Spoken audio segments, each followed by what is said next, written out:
तो future officers, आज हमारा 30 day mains answer writing challenge का 21st डे, जिसके अंदर हम देखेंगे कि ये हमारा इकोनॉमी का क्वेश्चन है। ऑब्वियसली आपको पता चल ही गया होगा, हाँ, जो ये मैंने डायग्राम दे रखा है उसके अकॉर्डिंग। तो हमारा क्वेश्चन है ये रहा सर, 21st डे का बीपीएससी मेंस 38 मार्क्स का क्वेश्चन है, जिसके अंदर हमें क्या करना है। क्वेश्चन क्या है, what are the major challenges faced by Indian agriculture sector, suggest measures to address them. तो हमें मेनली जो हमारा एग्रीकल्चर सेक्टर है उसके द्वारा क्या चैलेंजेस फेस किए जाते हैं वो हमें पता करना है, उसके बारे में लिखना है। और इसके बारे में व्हाट आर द मेजर्स, हमें कुछ मेजर्स सजेस्ट करने हैं जिसकी वजह से हम क्या कर सकते हैं, इन चीज़ों को फिक्स कर सकते हैं। तो आपको पता ही होगा कि नॉर्मली जो हम कभी भी आंसर राइटिंग लिखते हैं वो तीन पार्ट में होता है, इंट्रोडक्शन, बॉडी और कंक्लूजन। तो इंट्रोडक्शन की बात करें तो हम इसको इस तरीके से लिख सकते हैं कि agriculture continues to be a crucial pillar for the Indian economy, no doubt it supports livelihood, food security and rural demand. However the sector faces, अब ये इतना तो हो गया, ये तो हमारा इसका बेसिक्स हो गया कि हाँ भाई ये होता है। लेकिन जो सेक्टर जो है वो कुछ स्ट्रक्चरल, टेक्नोलॉजिकल, फाइनेंशियल और कुछ इन्वायरमेंटल चैलेंजेस फेस करते हैं, जिसकी वजह से फार्मर्स को क्या होता है, उसकी इनकम और प्रोडक्टिविटी जो है वो लूज होती है, बहुत ही कम होता है। तो यदि हम चैलेंजेस की यदि हम बात करें तो सबसे पहला बात, यदि इसको हम बिहार के कंटेक्स्ट से भी हम देख सकते हैं, तो इसमें हम सबसे पहला तो होता है कि स्मॉल लैंड होल्डिंग्स हैं, जो मतलब छोटे छोटे ज़मीन है, जिसकी वजह से हम क्या कर सकते हैं, उसके अंदर कोई बड़े हम टेक्नोलॉजिकल एडवांसमेंट हम नहीं कर सकते हैं, बड़ी बड़ी मशीनरी हम नहीं लगा सकते हैं, जिससे कि मतलब हमारा लैंड लेबर कॉस्ट कम आए और जो हमारा प्रोडक्शन है वो ज़्यादा हो। तो वो नहीं। दूसरा होता है डिपेंडेंस ऑन मानसून। ऑब्वियस बात है कि इतना गरीबी इतना है हमारे इंडिया के अंदर कि जिसके अंदर हर कोई जो है वो ट्यूबवेल और ये चीज़ें अवॉइड सपोर्ट नहीं कर सकता है। तो इसके लिए क्या होता है, मानसून पे ही डिपेंड रहना पड़ता है जनरली। तो despite expansion of irrigation, agriculture remains vulnerable to irregular rainfall, droughts and flood, है ना। ये ग्लोबल वार्मिंग की वजह से जो है क्लाइमेट चेंज इतना ज़्यादा हो रहा है, जिसकी वजह से ये मानसून का सही कयास लगाना जो है वो उतना ज़्यादा वो नहीं, फ्रूटफुल नहीं है। मतलब उतना हम नहीं लगा सकते कि हाँ भाई आएगा ही, बारिश आएगा ही, हम बो देते हैं, है ना। एक तरीके से हम जुआ की तरह से इसको बोल सकते हैं कि खेती भी एक तरीके का जुआ ही हो गया है आज के टाइम।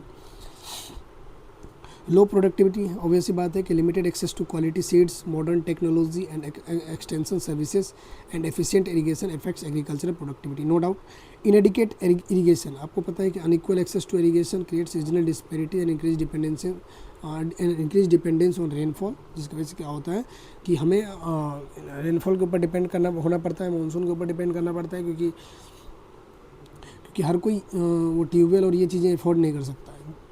पोस्ट हार्वेस्ट लॉसेस की बात करें तो इनसफिशिएंट स्टोरेज, जैसे कि पीडीएस स्कीम की बात करें हम यदि, तो काफ़ी सारे जो मंडी में जो खरीद लिया जाता है, जो क्रॉप्स वगैरह हैं वो खरीद लिया जाता है, but due to availability of the storage facilities वो चीज़ें जो हैं वो सड़ जाती है। कई बार ऐसा भी वीडियो आपने देखा होगा कई बार कि उसके अंदर क्या होता है कि जो गेहूं का बोड़े में एकदम गेहूं कट्टे में डला हुआ है और वो मतलब एकदम खुले मैदान में रखा हुआ है, बारिश आ रही है और भीग रहा है। तो इनसफिशिएंट स्टोरेज, कोल्ड चेन्स नहीं है, प्रोसेसिंग फैसिलिटीज़ नहीं है और ट्रांसपोर्टेशन के अभाव की वजह से जो है ये सारी चीज़ें, मतलब प्रोडक्शन के बावजूद भी इतना सारा लॉस जो है हमें झेलना पड़ता है। मार्केट रिलेटेड प्रॉब्लम्स की बात करें तो मार्केट को जो है कोई मतलब फिक्स प्राइस मिलता नहीं, प्राइस वॉलेटाइल रहता है। हालांकि कुछ चीज़ों में सही है, जैसे वो जिस पे एमएसपी मिलता है वो सारी चीज़ें सही है, लेकिन हर क्रॉप्स के ऊपर ऐसा नहीं देखने को मिलता है।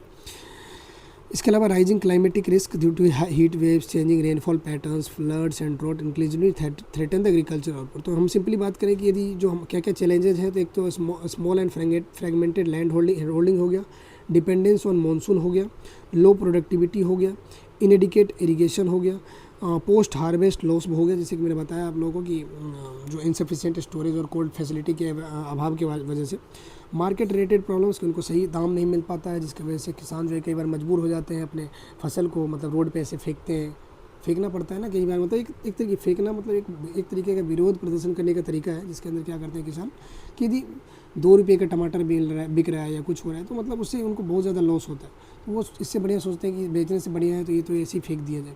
तो एक तरीके का ये क्या है, विरोध करने का एक तरीका है गवर्नमेंट की नज़र में लाने का। तो ये सारी चीज़ें, इसके अलावा क्लाइमेटिक रिस्क जो है बढ़ रहा है। तो अभी हम इसको एक फ्लो चार्ट के तरीके से यदि हम समझेंगे, हम यदि बनाएंगे तो मार्क्स ऑब्वियसली बात ज़्यादा आएगा। स्मॉल होल्डिंग है, क्लाइमेट का रिस्क है और लो प्रोडक्टिविटी, इन सब की वजह से क्या होता है, प्रोडक्शन का रिस्क रहता है बहुत ज़्यादा, प्रोडक्शन होगा नहीं होगा। यदि हो भी गया तो फिर क्या होता है, प्राइस जो मार्केट की अनसर्टिनिटी है उसको देखा जाए, यदि तो वो जो है वहाँ पे हम मात खा जाते हैं।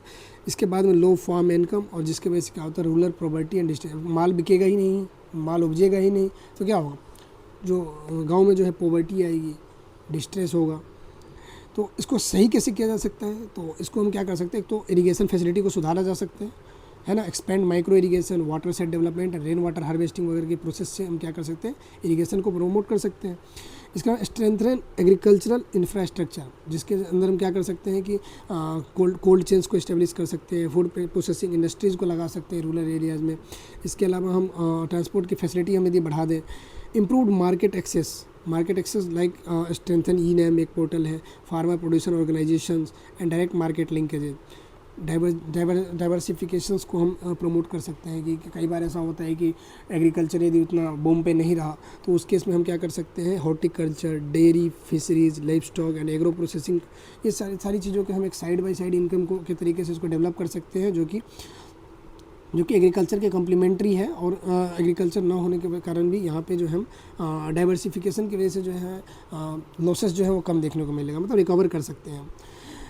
टेक्नोलॉजी को बढ़ाना है, increase access to technology like improved seeds हो गया, डिजिटल एडवाइजरी सर्विसेज, और इसके अलावा हम अर्ली वार्निंग सिस्टम वगैरह भी लगा सकते हैं, जिसकी वजह से क्या हो सकता है, टेक्नोलॉजी को बढ़ाया जा सकता है।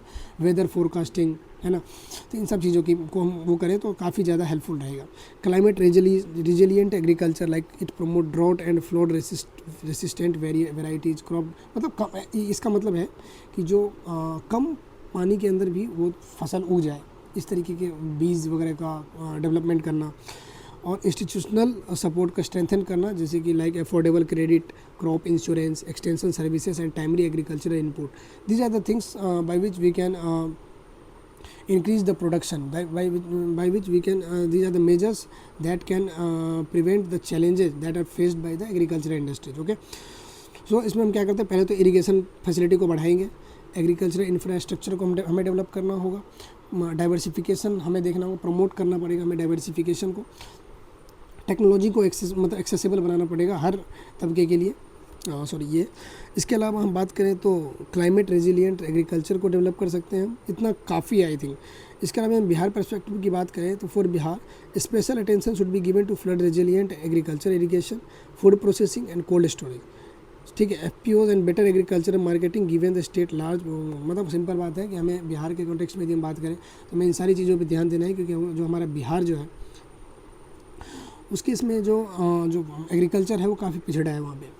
तो हमें इन सब चीज़ों को यदि हम स्ट्रेंथन करें, इन सब चीज़ों पे यदि ध्यान दिया जाए तो जो प्रोडक्शन है उसको काफ़ी ज़्यादा हद तक बढ़ाया जा सकता है। क्योंकि आपको पता है कि जो हमारे बिहार के अंदर जो लैंड है, जो सॉइल है, वो कौन सा सॉइल है, वो एलुवियल सॉइल है, जो कि वन ऑफ द मोस्ट क्या बोलते हैं, most fertile soil of the country, है ना, सबसे ज़्यादा फर्टाइल सॉइल है। But despite all this things Bihar जो है हमेशा क्राइसिस को फेस करता है। जो नॉर्थ बिहार है उसके अंदर जनरली फ्लड देखने को मिलते हैं, और जो साउथ बिहार है उसके अंदर क्या ड्राउट हमेशा देखने को मिलता है। जिसकी वजह से यदि हम कुछ मेजर्स यदि हम इसमें भी फॉलो करें कि लाइक रिवर इंटरलिंकिंग प्रोजेक्ट्स वगैरह को हम यदि हम प्रमोट करें, तो जिसकी वजह से क्या हो सकता है कि जो बाढ़ वाला पानी जो नॉर्दर्न बिहार में है उसको हम शिफ्ट कर सकते हैं साउदर्न बिहार में, जिसकी वजह से बाढ़ का जो खतरा है वो नॉर्थ बिहार में कम हो जाएगा, और जो ड्राउट वाला जो सिचुएशन साउथ बिहार में रहता है उसको भी हम टैकल कर सकते हैं। तो इस तरीके से मतलब काफ़ी सारी चीज़ें हैं। इसके अलावा हम जो है फ्लड रेजिलिएंट एग्रीकल्चर को हम प्रमोट कर सकते हैं, फूड प्रोसेसिंग इंडस्ट्रीज़ को डेवलप किया जा सकता है, कोल्ड स्टोरेज और ये इरिगेशन की फैसिलिटीज़ को बढ़ावा दे के हम एग्रीकल्चर को काफ़ी हद तक अच्छा कर सकते हैं। अब जो है हमारा लास्ट पार्ट है कंक्लूजन। इसके अंदर यदि बात करें तो India's agriculture challenges is no longer merely about increasing production की जरूरत, प्रोडक्शन ज़्यादा मतलब हार्ड चीज़ नहीं, प्रोडक्शन तो हो ही रहा है क्योंकि हमारा जो सॉइल है वो काफ़ी ज़्यादा अच्छा है, ठीक है। It is about enduring productive profitable and climate resilient agriculture. इतना सब कुछ होने के बावजूद भी जो पोस्ट हार्वेस्ट जो लॉस होता है, लाइक कोल्ड स्टोरेज नहीं होना, ट्रांसपोर्टेशन का अभाव होना, ठीक है, एक सेफ स्टोरेज का होना ना होना, ये सारी चीज़ें हैं एक तरीके का ये प्रोवाइड करते हैं। तो इन चीज़ों को यदि हम फिक्स कर लेते हैं तो इंफ्रास्ट्रक्चर को डेवलप कर लेते हैं, ठीक है, फार्मर सेंट्रिक मार्केट को यदि हम प्रमोट करते हैं तो इस तरीके से हम क्या कर सकते हैं, एक सस्टेनेबल और इंक्लूसिव रूरल डेवलपमेंट को हम प्रमोट करेंगे, और जो ये चीज़ें डिस्पैरिटी जो देखने को मिलती है उसको हम टैकल कर सकते हैं। तो आज के लिए इतना ही, तब तक के लिए बाय बाय, टेक केयर, जय हिंद।